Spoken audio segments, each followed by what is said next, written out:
예수님은 진리시다, 이런 말을 우리가 들어봤을 거예요. 예수님은 진리시다. 나는 길이요 진리요 생명이다. 예수님이 나는 진리라고 말씀하셨습니다. 예수님을 처음 요한복음 1장에는 은혜와 진리가 충만하더라. 예수님이 진리가 충만하더라. 그러나 진리의 성령이 너희에게 오시면 그가 너희를 모든 진리 가운데로 인도하실 것이다. 요한복음은 이렇게 진리라고 하는 단어를 계속 씁니다. 여러분, 진리를 뭐라고 우리가 알고 있습니까? 보통 우리는 생각할 때 절대 불변한, 아무리 오래가도 바뀌지 않는 분명한 법칙이나 사실, 이 불변해야 돼요. 그걸 우리는 보통 진리라고 생각을 합니다. 그런데 세상 사람들 가운데, 사람들 사이에서 진리가, 어떤 진리가 있습니까? 이렇게 불변하고 바뀌지 않는 진리가 있습니까? 죽어있는 사물, 고정되어 있는 변하지 않는 사물을 연구할 때는 거기에 패턴이 있기 때문에, 계속 똑같기 때문에 고정 반복되는 불변의 진리가 있어요. 법칙이 있어요. 그래서 수학이라든지 아니면 물리 법칙이라는 것은 계속 똑같이 움직이기 때문에 이거는 법칙이 있다. 그래서 사람들은 진리하면 어떤 무거운 물질은 위에서 아래로 떨어진다라든지 이런 것들 같은 물리 법칙 같은 것을 생각합니다. 그런데 여러분, 사람들 사이에서 진리가 있다고 한번 생각을 해봐요. 사람이 진리가 있습니까? 사람들 사이에서. 죽어있는 사물을 연구할 때는 진리가 있지만 살아있는 사람을 연구할 때는 이게 사람은 계속 바뀌는 거예요. 내 마음이 바뀌고 내가 알고 있는 것이 바뀌고 내 몸도 바뀌고 내가 점점 늙어가고 시간에 의해서 내 기분도 바뀌고 계속 내가 딱 고정되어 있으면 좋겠는데 고정되어 있지 않고 계속 바뀐단 말이에요. 결국은 사람에 관한 진리는 없는 겁니다. 고작 있어봐야 어느 시대 어디에 있는 사람들은 대체로 다 이렇게 생각한다. 거기 그 지역에 그 시대에 살던 사람들은 다 이렇게 생각한다라고 하는 보편적인 그 지역의 시대에 맞는 진리가 있는 것뿐이지 영원 불변하게 모든 사람들에게 일괄적으로 통일되는 진리는 없는 거예요. 자, 그래서 사람들이 보통 생각할 때, 우리가 진리라고 말할 때 대체로 우리가 쓰는 진리의 개념은 뭐냐? 내가 하고 있는 말이, 내가 쓰고 있는 단어와 내가 쓰고 있는 어떤 명제가 뭐는 뭐뭐이다라고 하는 말이 이게 사실, 지금 현실하고 똑같이 일치하는 거, 제가 말하는 말과 어떤 내용이 일치하고 있는 것, 또는 내가 말한 그 어떤 논제, 명제가 이게 논리적으로 생각해 보니까 틀리지가 않아. 이렇게 돼서 이렇게 되고 이렇게 된다고 해서 이렇게 된 거다. 사람들이 말하는 진리는 진리의 내용이 아니라 그 형식이 맞느냐, 내가 말하는 개념과 사실이 맞느냐 정도입니다. 그런데 이런 진리의 개념을 가지고 예수님이 진리다, 예수님이 은혜와 진리가 충만하다는 말을 아무리 생각을 해봐도 이거하고 안 맞는 거예요. 예수님이 무슨 진리예요? 예수님이 무슨 진리예요? 이것은 성경에 있는 진리 개념을 알아야 되겠습니다. 성경에서는 하나님만 불변하고 하나님만 참되시고 하나님만 완전하시고 하나님만 바뀌지 않으세요. 사람은 다 바뀌어요. 심지어 사람이 만든 피조물이라 할지라도 돌이라는 거대한 반석도, 거대한 바위도 이게 사실은 처음 만들어졌을 때처럼 그대로 있는 게 아니에요. 이게 비와 바람에 깎여가지고 없어지고 소멸되고 작아지고 변화가 일어나는 거예요. 우리 눈에 잘 안 보여서 그렇지. 그렇기 때문에 이 세상에 변하지 않는 유일한 불변의 원천은 하나님이시고, 그분이 말씀하신 것은 참되고, 그분은 변화가 없으시고 불변하시고, 그리고 그렇기 때문에 그분은 진리시고 진실하시고 신실하시고 성실하시고, 이 같은 말이에요. 이게 다 히브리어로 에메트라고 하는, 그게 바로 진실하다, 진리다라고 하는 말입니다. 그래서 성경의 진리는 딱 하나를 말하는 것입니다. 하나님 자신과 그분이 하신 말씀만 진리라고 말하는 것입니다. 왜냐? 그게 바뀌지 않기 때문에. 자, 그런데 예수님은 자기 자신을 진리라고 말합니다. 그리고 자기가 말하는 말을 진리라고 말합니다. 여기에는 지금 제가 요한복음 1장부터 10장까지, 어쩌면 뒤에까지 마찬가지예요. 예수님이 하시는 모든 말씀을 종합해서 세 가지로 요약하면서 왜 예수님이 진리시고 그분이 왜 이렇게 다른 사람도 이해하든 말든 그냥 일방적으로 하나님의 권위로 선언해 버리시는가, 그것을 말하는 것입니다. 첫 번째, 예수님이 자신을 진리라고 말하는 것은 예수님은 하나님의 본체시며 하나님의 말씀이시기 때문에 그래요. 요한복음 1장 1절에 보면 태초에 말씀이 계시니라 이 말씀이 하나님과 함께 계셨다. 근데 그 말씀이 단순한 떠돌아다니는 음파의 진동이 아니라 우리는 알고 있습니다. 그게 로고스, 태초에 천지 만물을 창조하실 때 그 말씀으로 역사하셨던 그분, 그게 14절에 말씀이 육신이 되어 우리 가운데 오신 분, 그게 예수님을 말하는 거예요. 그래서 여러분, 합리적으로 이해하거나 생각할 그것이 아니라 예수님이 우리들에게 선언하신 하나님의 계시를 우리는 그대로 받아들입니다. 첫 번째, 예수님 자체가, 존재 자체가 사람에 의해서 만들어지거나 아니면 사람에 의해서 좀 높아져 가지고 하나님이 되신 비슷한 분이 아니라 그분 자체가 본래 성삼위 하나님, 그분 자체가 하나님으로부터 나시고 하나님께로부터 보내신 바 되신 하나님 자신이기 때문에 그분 자체도 불변하시는 거예요. 첫 번째, 그게 예수님이 말씀하시고자 하시는 내용입니다. 두 번째, 왜 예수님이 진리신가? 예수님은 하나님 자신이면서 성삼위 하나님 같이 계셨던 구약의 성부, 성자, 성령으로 함께 하셨던 여호와 하나님이셨는데, 그 하나님이, 성부 하나님이 우리들에게 가서 사람들이 이해할 수 있도록 하나님을 설명하고 하나님을 말하라고 하나님이 우리에게 보내주신 분이에요. 그분 자신이 하나님과 함께 하셨던 하나님이시면서 또한 아들로서 우리 가운데 보냄을 받았다. 이 요한복음 7장에 아버지가 나를 보냈다, 나를 보내신 이에게로 내가 돌아간다, 나는 혼자 온 것이 아니고 스스로 오는 것이 아니라 나의 아버지, 나의 보내신 분이 계시다라고 계속 말씀하시는 것 속에 들어갑니다. 그러니까 본질이 완전하신 하나님이신 분이 우리 가운데 하나님의 보냄을 받아서 오셨어요. 그렇기 때문에 예수님은 누구냐? 하나님의 자기 객관하예요. 보이지 않는 영이신 하나님이 사람들의 눈 가운데 나타나신 그런 분이에요. 세 번째, 그 예수님이 사람들에게 자기가 독창적인 말을 하는 것이 아니라 뭔가를 가르치실 때는 언제나 아버지의 것만 말해요. 예수님은 자기가 새로운 것, 아버지와 상관없이 독창적인 메시아로 독창적인 진리를 따로 사람들에게 가르치는 게 아니라 아버지에게 자기에게 말하라고 한, 아버지께로부터 들은 것, 아버지가 나에게 말씀하신 것, 그것만, 아버지의 것만 말해줘요. 그렇기 때문에 예수님이 하는 모든 진리, 말씀, 가르침, 모든 것들은 아버지의 것이에요. 그러니까 예수님도 불변해요. 그분 자신이 불변하신 하나님이시고 그분이 하나님의 말씀을 전하라고 보내신 바 되신 분이고, 그리고 그분 자체가 또 하시는 일이 이 땅에서 아버지의 것만 말해요. 그렇기 때문에 예수님은 100% 하나님의 것을 보고 하나님의 것만 말해주는, 그래서 예수님의 말은 100% 하나님의 말씀이고 구원의 진리인 것입니다.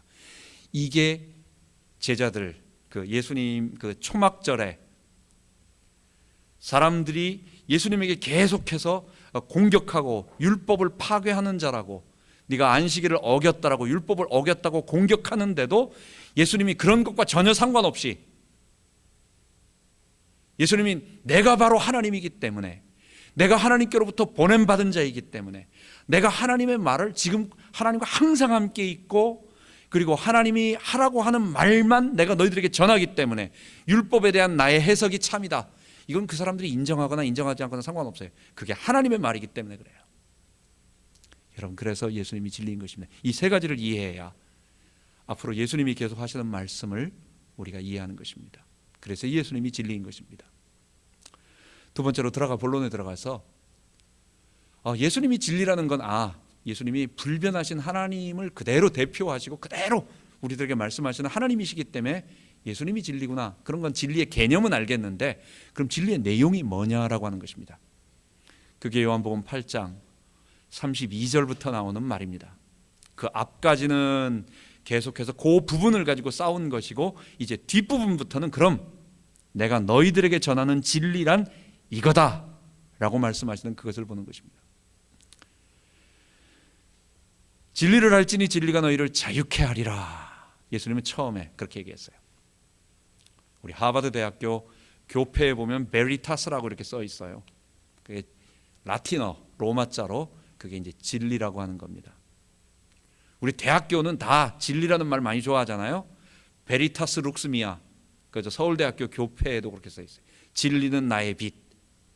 연세대학교에도 진리를 알지니, 예일대학교에도 진리에 관한, 베리타스에 관한, 결국은 진리에 관한 얘기들을 계속 얘기하고 있어요.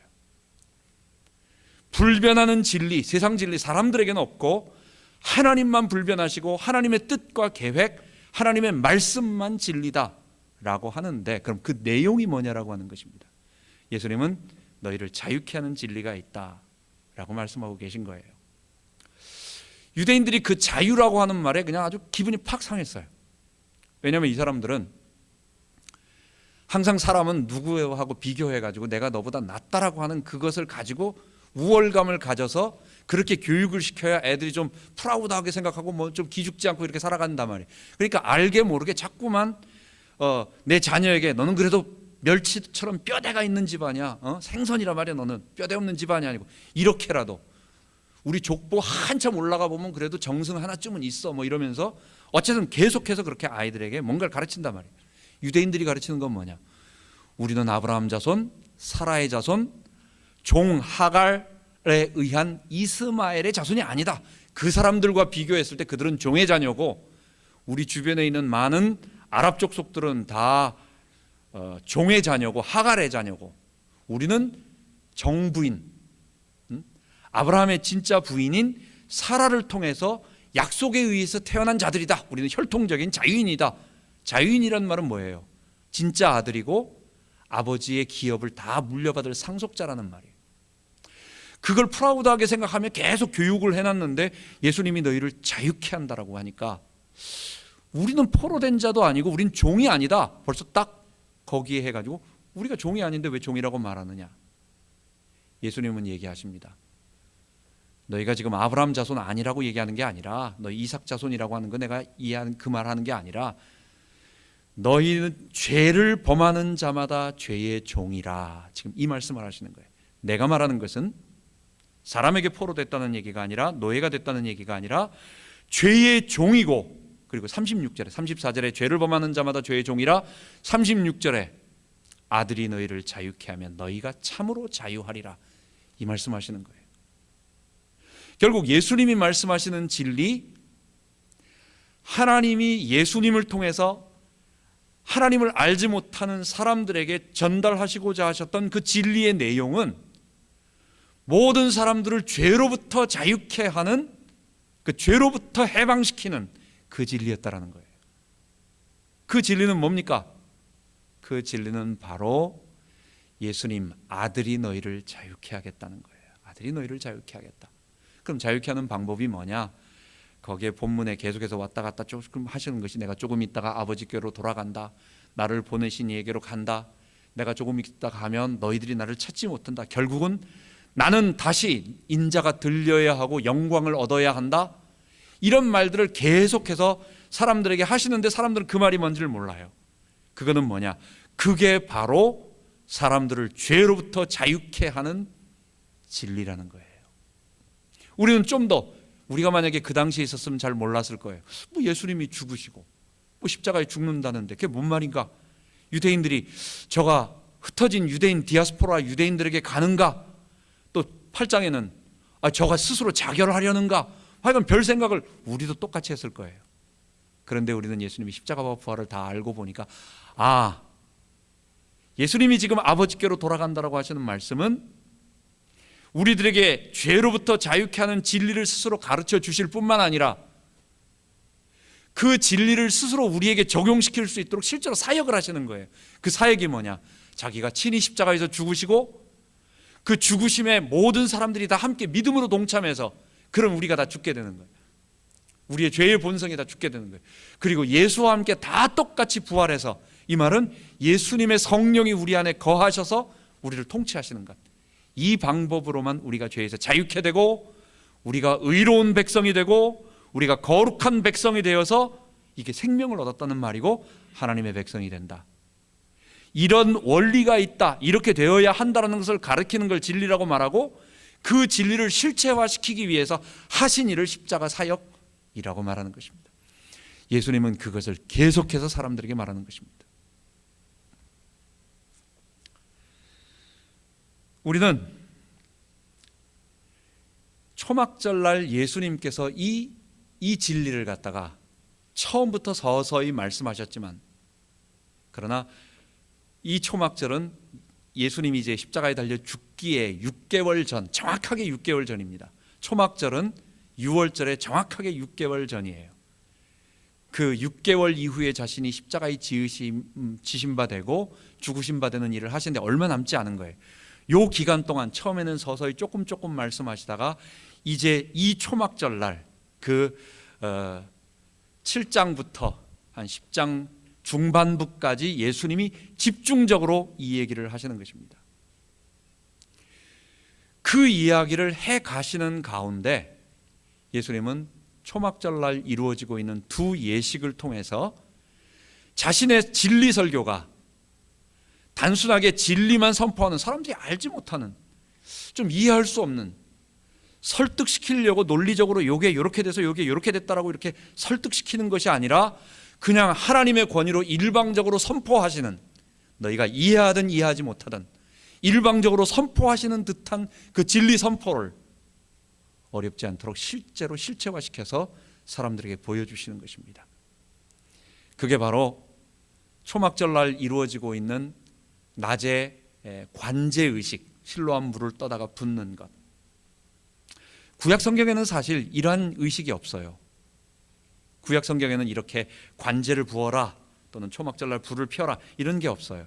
그런데 유대인들의 랍비들의 기록에 의하면, 요세푸스 기록에 의하면 예수님 당시에 그런 예식이 초막절날 이루어지고 있었다라는 기록이 있기 때문에 또 성경에는 그것을 얘기하고 있어요. 그래서 우리는 그것을 알 뿐입니다.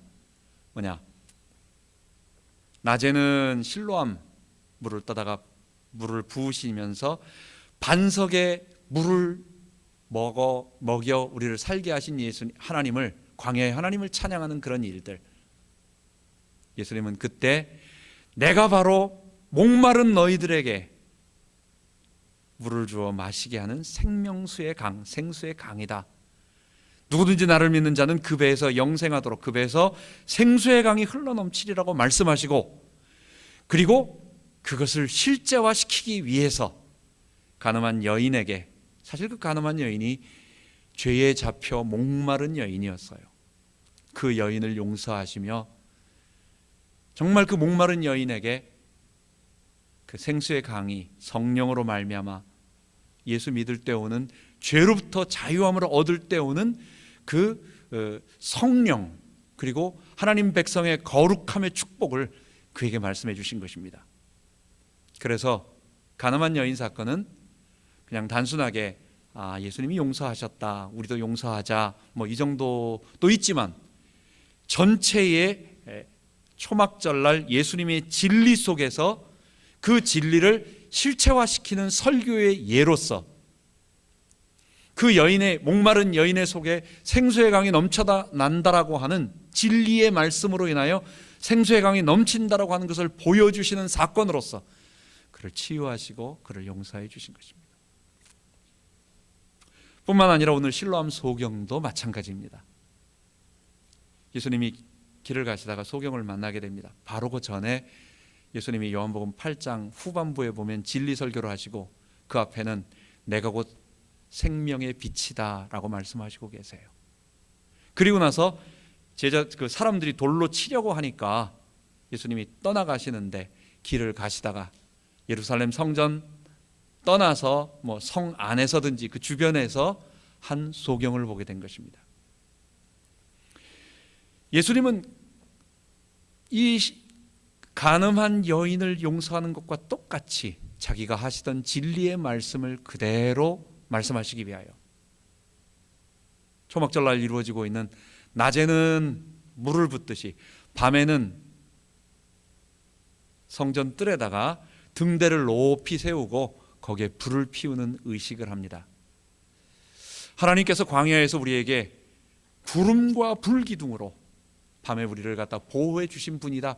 밤에 빛을 보고 저기에 하나님이 계시다라고 하는 것을 사람들이 알게 되었어요. 그것을 나타내는 의식일 수도 있고, 또 한 가지는 빛이신 하나님께서 빛이신 율법의 말씀과 빛이신 그 하나님이 거하시고 그 율법을 이렇게 모셔둔 성막을 우리에게 주셨다라고 하는 것을 기뻐하며 그것을 기억하며 기념하며 상징하는 그런 밤에는 불을 피우는 일을 하셨어요. 그런 의식이 있었어요. 예수님은 그것을 빗대어 내가 곧 생명의 빛인데 마침 소경된 자가 하나 있어서 예수님이 그를 고쳐주시는 것입니다. 지나가는 사람들, 또 예수님을 따르는 사람들은 그 소경을 보고 전부 저 사람이 소경된 것이 누구 때문입니까? 라고 얘기를 하는 거예요. 자기의 죄 때문입니까? 아니면 그 부모의 죄 때문입니까? 여러분, 우리는 다 그래요. 사람들은 다 그래요. 마치 불교의 인과 응보, 원인이 있고 결과가 있다라는 거죠. 그 원인에 대한 결과로 어떤 마땅한 보복을 당하는 거다. 내가 이 땅에서 복을 받는 것, 이 사람이 잘 되고 있는 것은 이 사람이 뭔가 잘했기 때문에 상으로 받는 거고, 이 사람이 지금 좀 어려움을 당하고 힘든 것은 뭐 혼날 일이 있고 죄진 게 있기 때문에 이 사람이 혼난다. 물론 성경에 하나님이 죄에 대한 징벌로 그렇게 하시기도 하지만 성경은 그렇게 단순하게 사람을 그렇게 보지는 않습니다. 그런데 우리는 너무도 불교적인 어떤 업보 사상, 인과응보 사상으로 그렇게 판단하거나 아니면 바리새인처럼 우리는 그렇게 보기 쉬워요. 저 사람이 어려움 당한 것, 저 사람이 힘든 것, 문제 있는 것, 저거 뭔가 잘못했기 때문에, 하나님께 회개할 게 있기 때문에. 마치 욥이 고통을 당하고 어려움을 당하는데 그 욥의 친구들이 틀린 말 하나도 안 했어요. 보세요. 말한 게 틀린 게 없어요. 다 그 말만 보면 맞아요. 너 혹시 모르지 않느냐? 너가 잊어버렸던 거 아니냐? 하나님이 분명히 어떤 부분에 있어서 너에게 말씀하시는 거다. 너 회개할까 한번 생각해봐라 라고 계속해서 그 사람에게 맞는 말을 하고, 너 생각해봐라, 하나님 앞에 회개해라 라고 계속 얘기하는데 하나님은 맨 마지막에 뭐라고 말씀하십니까? 물론 욥은 거기서 계속해서 하나님 나 잘못한 거 없는데 너무 원통하다, 나 잘못한 거 없다, 난 정말 하나님 앞에 깨끗하게 살았다, 친구들 네가 잘못됐다 하고 계속해서 억울함을 원통하지만 맨 마지막에 하나님이 그 친구들의 말은 당연히 틀렸다라고 그건 말할 필요도 없는 거고 욥에게 말하는 거예요. 너가 이 세상 창조할 때 서 있었니? 내가 이 모든 피조물들을 만들 때 너 옆에 있었니? 그러니까 욥이 난 잘못한 거 없다, 난 하나님 앞에 의롭게 살았다라고 하는 모든 말들이 하나님의 그 말 앞에 무릎을 딱 꿇고, 하나님 나는 피조물입니다, 나는 죄인입니다, 내가 비록 하나님 앞에 어떤 잘못을 저지르지 않고 실제로 잘못한 게 아니거든요. 그렇지만 내가 잘못한 것이 아니지만 전능하신 하나님께서 나에게 이렇게 하신다면 하나님이 옳으신 겁니다. 내가 잘못하지 않고 벌을 받는 것은 아니지만 그래도 하나님이 이렇게 하신다면 하나님이 뭔가 하실 말씀이 있기 때문에 하나님은 옳으시고 나에게 좋은 것을 주시고, 그리고 나는 아멘하고 순종하겠습니다. 하나님의 절대 주권, 신정론, 하나님은 옳으시다, 어떤 상황에도 하나님은 옳으시다라고 하는 그것을 선언하는 거예요. 근데 사람들은 욥의 친구들처럼 너 틀린 거 아니냐, 너 잘못한 거 아니냐 계속 얘기하는 것입니다. 예수님은 뭐라고 말하느냐? 아니다, 이 사람의 부모 죄도 아니고 이 사람의 잘못 때문도 아니다. 그것은 뭐냐? 하나님이 하시고자 하시는 일을 보여주기 위해서 하나님이 그러셨다. 이 말을 잠깐 오해해가지고 실로암에 있는 사람이 죄짓지 않고 이렇게 됐다. 여러분, 지금 이 말은 그 사람이 직접적으로 지은 죄, 마치 베데스다 38년 된 환자는 그 사람이 죄를 저질렀기 때문에 어떤 그 죄 때문에 질병이 왔어요. 그래서 예수님은 그 사람을 고쳐주고 나서 더 큰 것이 생기지 않도록 다시는 죄짓지 말라고 말씀하십니다. 그러니까 그 사람의 경우에는 죄로 인한 어떤 것들이 점점 누적이 되고 어떤 그런 것 때문에 그 사람이 그런 일이 벌어진 건 사실이에요. 그러나 이 실로암 소경은 이 사람이 태어나고 이렇게 된 것은 이 사람의 직접적인 죄도 아니고 부모의 직접적인 죄도 아니에요. 뭐예요? 아담으로부터 온 죄예요. 모든 인류가 그냥 갖게 되는, 사람이면 누구나 갖게 되는 죄예요. 에덴 동산에서는 죄가 없었습니다. 고통이 없습니다. 하나님은 실로암 소경을 눈 감게 한 것이 하나님의 은사로 주는 게 아니에요. 하나님이 이 사람을 갖다가 태어날 때부터 너는 언제 예수님이 초막절날 너 고쳐주면, 네가 하나님께 영광 돌리면 모든 사람들이 다 너를 보고 야, 하나님 살아계시구나 뭐 이렇게 쓰임받을 거야. 그리고 그러가 하기 위해서 이 사람으로 하여금 장성했으니까 뭐 한 30년 최소한 그 정도까지 이 사람을 소경되게 만들었다. 여러분 좀 이상해. 그러면 하나님이 너무 불의해. 아니, 하나님의 영광 돌리는 건 좋지만 아무 죄도 없이, 이 사람 잘못 없이 이 사람은 그때 한번 고침받아가지고 사람들에게 하나님 살아계시다, 우리 예수님이 날 고쳐주셨다, 그거 증거하기 위해서 태어날 때부터 소경으로 30년 동안 거지처럼 살게 만들었다. 그런 거 아니라는 얘기예요. 오늘 아까 오신실하신 주 찬양을 했습니다. 각양 좋은 은사와 온전한 것들이 다 위로부터 빛들의 아버지께로 내려오나니 그는 변함도 없으시고 회전하는 그림자도 없으시니라. 하나님은 우리를 시험치도 아니하시고 하나님은 우리를 고통을 의도적으로 주셔서 자신이 영광 받으시려는 분이 아니시라는 거예요. 우리가 직접적으로 죄를 짓거나 아니면 아담의 범죄로 인한 인간으로서 이 땅에 살아가기 때문에 내가 직접적으로 죄를 지은 건 아니지만 에덴이 아닌 죄의 세상에서 사는 동안 우리에게 닥쳐오는 고통이 얼마든지 있다는 거예요. 예수님은 그걸 말씀하시기 위하여 이 사람을 죄인으로 정죄하지 않지만 이 사람의 소경된 것은 하나님이 일부러 아무 문제 없는 이 사람을 갖다가 이렇게 소경돼서 괴롭히는 것이 아니라 하나님의 영광을 위해 내가 죄 때문에, 아담의 죄 때문에 그냥 고통당하는 이 사람을 내가 고침으로 하나님의 영광을 돌리게 하겠다라고 말씀하신 것입니다. 예수님은 그 사람을 눈뜨게 하심으로 말미암아 그 사람이 생명의 빛을 얻게 되셨습니다. 이것은 앞에 진리, 우리를 죄로부터 자유케 하는 진리의 연장선이었어요. 이것을 이 사람에게는 보지 못한 자라고 하니까 볼 수 있는, 아까 그 여인에게는 목말랐다라고 하니까 물로 표현해 주시고, 이 사람에게는 깜깜하다고 하니까 마침 불, 등, 빛, 그래서 자신을 생명의 빛으로 말씀하시면서 이 사람을, 이 소경을 눈뜨게 하시는 것입니다. 소경의 눈을 뜨게 하는 방법이 우리 오늘 읽은 본문에 보면 예수님이 침을 뱉어서 진흙을 이겨서 그 소경의 눈에 바르시는 거예요. 그리고 실로암 못에 가서 씻으라는 거예요.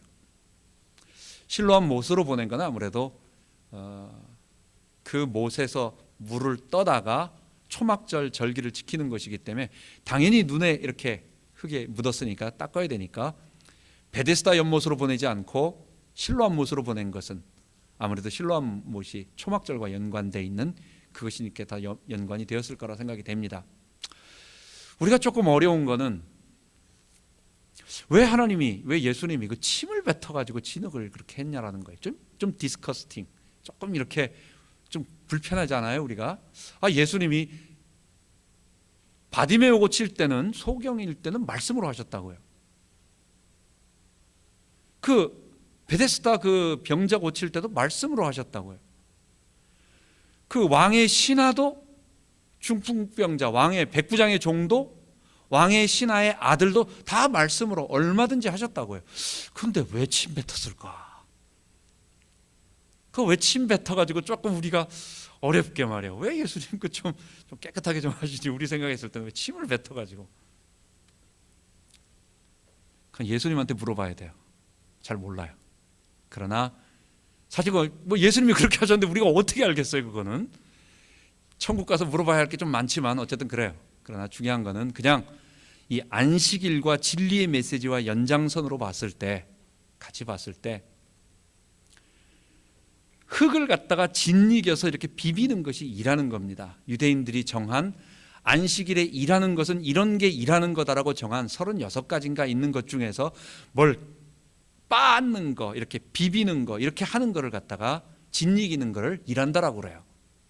그러니까 예수님께서 일부러 일을 하시는 거예요. 지금 명절 큰 날이라고 하는 날은 언제냐? 그거는 초막절 날 마지막 7째 날, 다음 날 8번째 날 22일이에요. 하나님은 구약 율법에 딱 정해놓은 게 있어요. 그게 뭐냐? 7월 첫째 날을 안식일로 정해라. 그러면 첫째 날 나팔절을 무조건 안식일로 정하는 거예요. 그 날짜에 맞춰요. 그러면 8일 날이 안식일이 되죠. 초막절 첫째 날 7월 15일이 안식일이 되는 거예요. 첫째 15일 초막절 첫째 날이 안식일이 되고 일주일 보낸 다음에 다시 8일째 되는 날, 이 마지막 날이 뭐예요? 안식일이에요. 그래서 큰 날이 되는 거예요. 모든 절기, 이스라엘 절기의 6월절부터 시작해가지고 초막절로 끝나는 하나님이 직접 시내산에 주신 구원절기 7개는 맨 마지막 날 모든 절기를 마무리하는 초막절 7일 지키고 7월 22일째 그날이 안식일, 그래서 큰 날, 명절 큰 날, 그 안식일에 일부러 예수님은 일을 하시면서 그 사람들에게 그 눈에 침을 뱉어서 흙을 개가지고 이렇게 일을 하시는 것입니다. 안식일을 일부러 어기는 것입니다. 내가 안식일을 너희들이 율법으로 만들어서 율법을 해석해서 규례로 만든 장로들의 유전을 내가 부수고 내가 새로운 정말 성경이 하나님이 주신 율법의 뜻을 해석하고 너희들에게 성취하고 완성해 주러 왔다. 그걸 말씀하시는 것 아닌가. 두 번째는 예수님은 창조주 하나님이십니다. 하나님께, 성부 하나님께서 계획하신 그대로 예수님은 하나도 자기 생각대로 만든 것이 아니라 아버지의 계획을 그대로 받아서 실행하셨어요. 그러니까 예수님은 창조 중보자가 되세요. 그러나 예수님 자신이 실제로 자기가 말씀으로써 또 실제로 세상 창조에 직접 하셨어요. 그렇기 때문에 예수님이 창조주세요. 예수님이 사람을 창조하실 때 흙으로 사람을 지으시고, 물론 성부, 성자, 성령이 하셨지만 이렇게 실제로 관여하셨다는 예수님이 창조주라는 말씀을 드리는 겁니다. 사람을 지으실 때 흙으로 창조하셨습니다. 완전하게 창조하셨습니다. 근데 지금 이 소경은 어떤 상황이에요? 그 사람의 눈을 볼 수 없어가지고 사람 몸의 한 70%가 눈이라고 하는데, 중요한 게 눈이라고 하는데 아무것도 보지 못하고 있는, 평생을 그렇게 살아야 하는 사람이 되었습니다. 가장 완전하고 가장 아름다웠던 토부, 보시기에 좋았다라고 한 이 선하고 아름답고 좋고 완전했던 사람이 본인의 직접적인 죄는 아니지만 아담의 범죄로 인하여 인류에게 내려진 저주로 인하여 이 사람의 너무 중요한 소경이 되어서 평생 어렵게 그냥 먹고 살 수 없으니까 거린으로서 구걸하며 살 수밖에 없는 그런 생활 무능력자가 되어버렸어요. 예수님은 안식일 날 일부러 흙으로 뿐만 아니라 자신이 사람 속에 생기를 불어넣으시듯이 자신이 가지고 있는 침을 뱉어 진흙을 만들어 흙인 사람을 자신의 것으로 다시 합쳐서 그 사람 눈에 바르심으로 말미암아 그 사람을 안식일에 완전케 하시는 것입니다. 그래서 안식일은 죄로 망가진 사람을 온전케 하고 자유케 하고 구원하는 날이다 라고 예수님이 그러신 것이 아닌가. 제가 그런 게 아니고 많은 아주 유명한 신학자들이 그렇게 여러 주석책들을 찾아보니까 벵겔 같은 좀 좋은 신학자가 그렇게 말을 하고 있어서 이 말이 맞는 것 같다 해서 제가 여러분들에게 말합니다. 예수님은 안식일에 일을 하시고 안식일의 병자를 고치심으로 우리를 구원하는 그 안식일의 바른 메시지를 우리에게 주신 것입니다. 자, 우리 메시지를 정리하도록 하겠습니다. 그래서 오늘 실로암 소경의 눈을 뜨게 하는 그것, 병자를 치료하시는 치료의 하나님이시구나 도 있지만 더 넓은 의미에서 전체 맥락 속에서 예수님이 진리, 죄로부터 자유케 하는 진리를 우리에게 가르쳐 주시는 분이구나 라고 하는 것을 알고, 결국 그 진리는 뭐예요? 죄로부터 자유케 하는 진리예요. 여러분, 우리가 죄에서 자유함을 얻으려면 그 말을 한번 우리에게 적용해 보도록 하겠습니다. 우리가 요한복음 8장에 예수님이 하신 말씀처럼 죄를 범하는 자마다 죄의 종이라 그랬습니다. 죄는 내가 짓고 싶지 않아도 지을 수밖에 없게 되고, 죄를 지음으로 결과적으로 그의 종되어서 사망을 당하는 그런 고통이 오는 것입니다. 마치 마약, 안 할 수 없는데 하고 나면 엄청난 그 이후의 고통, 잠깐의 어떤 자극은 있지만 그 이후에 계속되는 고통 가진 것과 마찬가지예요. 그런데 이걸 안 할 자유가 없어. 죄가 바로 그런 거라는 겁니다. 여러분, 그렇다면 죄로부터의 자유는 뭐예요? 죄를 마음껏 지음으로 내가 얼마든지 마음대로 살아라 하는 자유가 아니라, 예수님이 말하는 자유는 죄로부터 자유케 되는 진리예요. 그 말은 죄를 안 지어 사망의 고통을 안 당하는 진리예요. 모든 사람은 죄를 안 지을 수 없습니다. 우리의 본성이기 때문에, 우리의 본능이기 때문에. 그런데 이것을 지으면 필연적인 사망의 고통, 사탄의 참소, 그리고 성령의 탄식, 그리고 주변에서 그 죄에 대한 대가가, 죄값이, 내가 저지른 일이 큰 일이면 큰 일일수록 거기에 대한 사망의 대가들이 우리에게 다가와요. 멸망의 고통이 우리에게 다가와요. 그리고 마지막엔 영원한 심판이 다가가게 됩니다. 이걸 안 할 수 있다는 방법은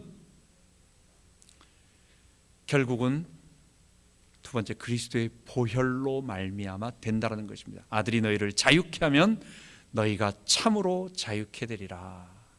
예수 믿으면 죄를 마음대로 지을 수 있는 게 아니라, 죄도 지어도 기쁘게 막 만드는 게 아니라, 죄를 안 지으면서 죄를 안 지을 때 오는, 죄를 멀리할 때 오는 그 성령이 주시는 기쁨이 우리 속에 넘쳐나게 한다는 거예요. 보혈의 능력 하면은 여러분 찬송은 많이 부르는데, 주의 보혈로 나를 정결케 하시고 주의 보혈로 나를 다 씻으시고 나를 완전히 말갛게 씻기시고, 찬송은 많이 부르는데 그게 뭔 말인지 잘 몰라. 여러분, 그거는 간단한 것입니다. 그냥 문학적으로 너무 생생하게 내가 찬송을 지으면 너무 그냥 내용이 너무 선명하잖아요. 찬송 가사가 좀 이상하잖아요. 그냥 좀 이쁘지가 않고 그냥 너무 어떤 그 운동권 노래 같기도 하고, 어떤 뭐 의식화 노래 같기도 하고. 아무리 보혈 찬송을 부르고 예수님의 보혈했다고 하지만 십자가와 부활을 믿는다는 게 뭔지, 정말 예수의 보혈이 나를 정결케 한다는 게 뭔지 미신적인 예수로 믿을 수가 있어요. 드라큘라가 십자가 보면 도망가듯이, 어떤 문제 오면 예수님 이름으로 물러가라, 죄야 용서받는다. 이것을 아무리 의식화시켜도, 내가 아무리 믿는다고 말을 하고 강조하고 안 잊어버리려고 확신시키고 계속해서 나의 마음속에 새겨도 전혀 무능력한, 그게 미신화된, 그거는 아주 초대교회에서는 너무 분명한 한 가지 단어였어요. 바울이 말한 분명한 단어였어요. 예수의 보혈의 능력이라고 하는 것은 뭐냐? 내가 예수님과 함께 십자가에 못 박히는 거예요.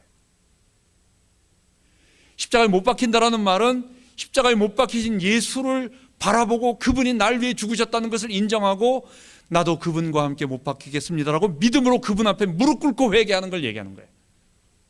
이게 예수의 피로 나를 정결케 하고 나의 온몸을 씻고 나를 닦아내는 거예요. 그리고 나서 거기에 멈추지 않고 그리스도의 성령이 나의 안에 주인으로 오셔서 나를 통치하실 때, 내가 그분의 종으로, 그분의 백성으로 섬기며 살아갈 때, 여러분, 이게 보혈의 능력을 체험하는 방법이고, 이게 보혈의 능력을 믿는 것입니다.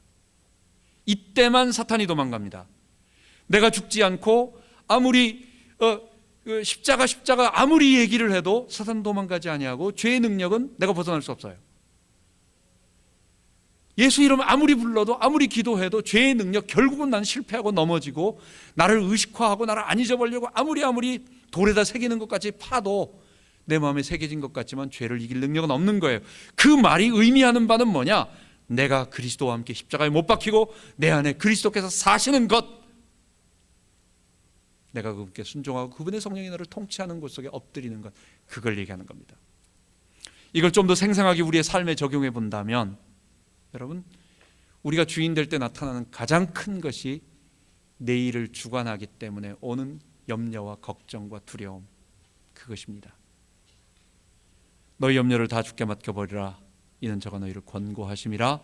근신하라 깨어라 너희 대적 마귀가 우는 사자처럼 삼킬 자를 찾아 두루 다니나니.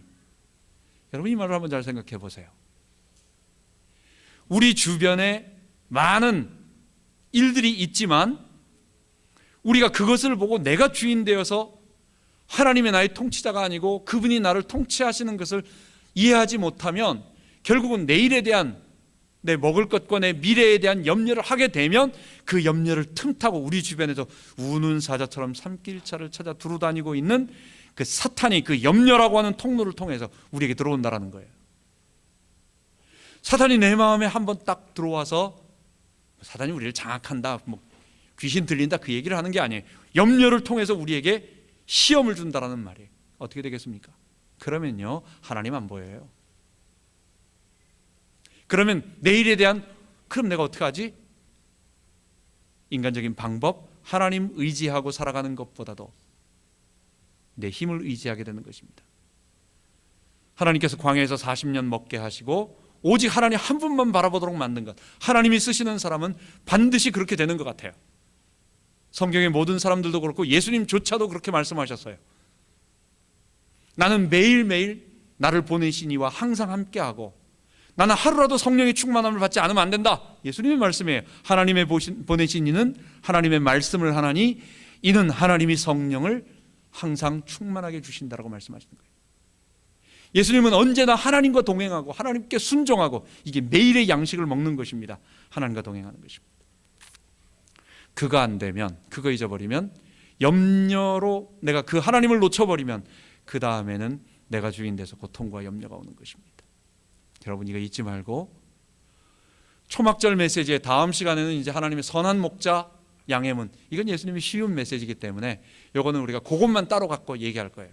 초막절 7장부터 9장의 생명의 빛 그리고 생명의 물, 이 두 가지를 통해서 가늠한 여인과 그리고 실로암 소경을 용서하시고 치유하시는 이 하나의 메시지 속에 우리는 죄로부터 자유케 되는 진리, 그 진리를 우리에게 적용하는 십자가와 부활, 그리고 날마다 염려하지 말고 주님께 내어 맡기고 기도하는 우리 되기 바랍니다.